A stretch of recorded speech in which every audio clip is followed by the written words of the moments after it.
Na década de 1960, surgiram no Brasil dois diferentes movimentos musicais, a Jovem Guarda e o Tropicalismo.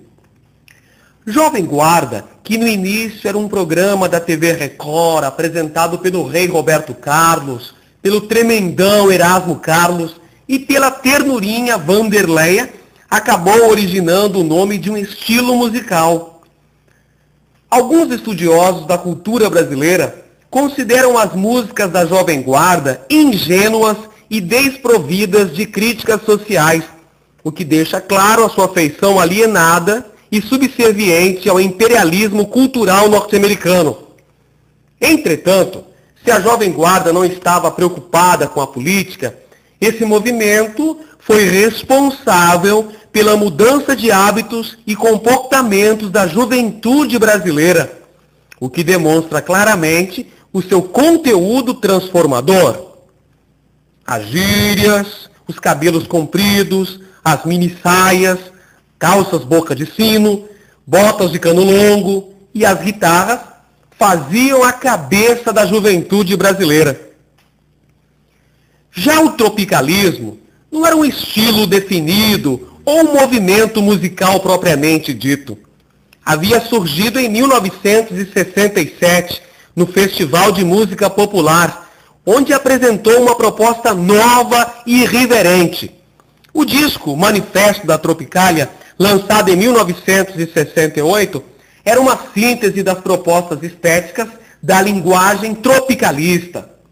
O tropicalismo acabou se tornando praticamente um movimento de contracultura, pregando a liberdade sexual e o uso de drogas como forma de protesto contra a sociedade de consumo e como mecanismo de liberar as potencialidades humanas ocultadas nessa sociedade por um falso moralismo.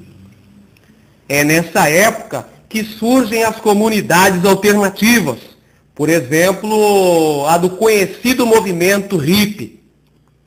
Mas outras manifestações artísticas de cunho mais político não tardaram a aparecer no Brasil.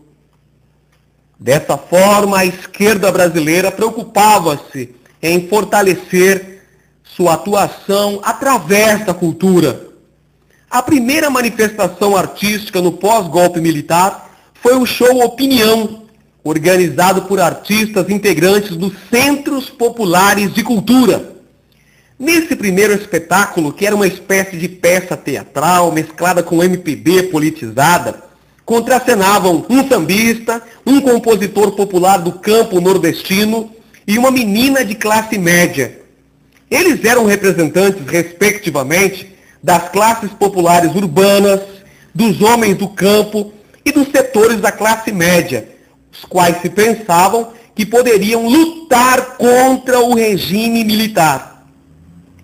O espetáculo foi um enorme sucesso e estimulou várias outras apresentações artísticas. O show Opinião acabou se tornando o nome de um teatro, o Teatro Opinião, que levou ao público várias peças que pregavam a resistência aos militares.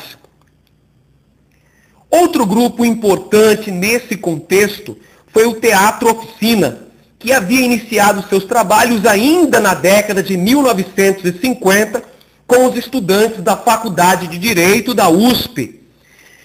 Uniu-se com o Teatro de Arena e juntos tiveram importância decisiva na resistência cultural no final da década de 1960.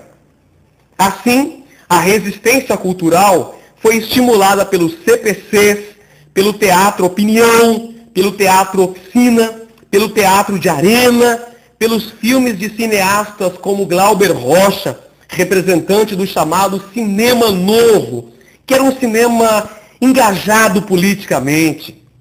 Esses agentes culturais levavam a arte ao grande público, porque encenavam peças, exibiam filmes e shows em favelas, nas portas de fábricas, nas praças públicas, nos sindicatos, nas escolas, porque